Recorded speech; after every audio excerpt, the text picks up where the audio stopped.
And of a gag order, I'm not allowed to speak. It's a first. No president has not been allowed to speak. I'm not allowed to speak, he said, mid-speaking on national TV, as he does multiple times every day. Trump doesn't seem to understand how speech works. He doesn't even know when he's doing it. He also doesn't understand how gag orders work. He clearly can speak about the case because he's doing it right there. The gag order merely stops him from attacking people involved in the case. He can comment on it if he wants to. I don't think he actually wants to, because I think he thinks that he might be boned.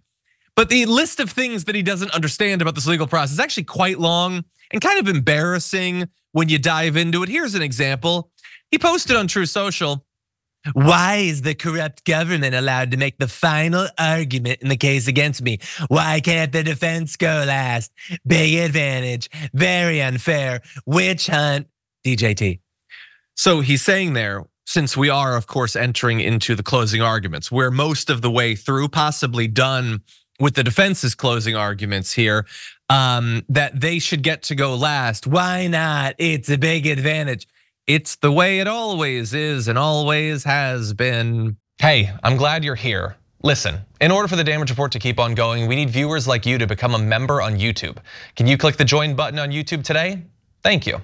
All of these things that have taken him so by surprise during this trial are exactly the way all of this goes. Gag orders are not new. They didn't invent them coming out of the pandemic. Being able to look at the list of witnesses that will be testifying, it's been a thing. You could look if you don't want to be surprised by them. And yes, the prosecution always goes last. And look, you might say, if you don't follow all this, and if you're not a lawyer, like Trump is not a lawyer, and like Alina Habba is not a lawyer, you might say, well, why do they get to go last? Well, bear in mind, the onus is on the prosecution to prove that they did this thing, to prove beyond a shadow of a doubt that they did this thing. The bar is way higher for the prosecution. So the idea is they get the last crack at it. And if you want to say that that's still unfair, again, that's a fine position to hold. But going through 70 plus years of your life and being fine with it until finally it might inconvenience you, that seems like a weird time to have a problem with it. As was pointed out by Randall Eliason, former federal prosecutor, said, "It's funny how many white collar defendants develop a sudden interest in criminal justice reform." 100%. This is like so many of the things we talk about the right. This is like Marjorie Greene saying, how dare you lock up those January 6 defendants? How dare you put them in solitary confinement? Solitary confinement is wrong for them, and that's it, nobody else.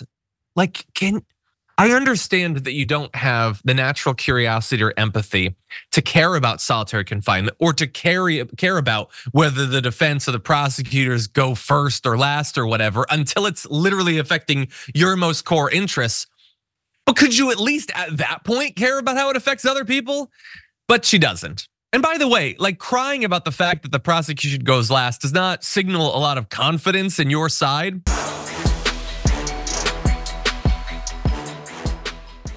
When you click the join button and become a tier 2 member, you get access to all of our weekly top 10 lists. What are you waiting for?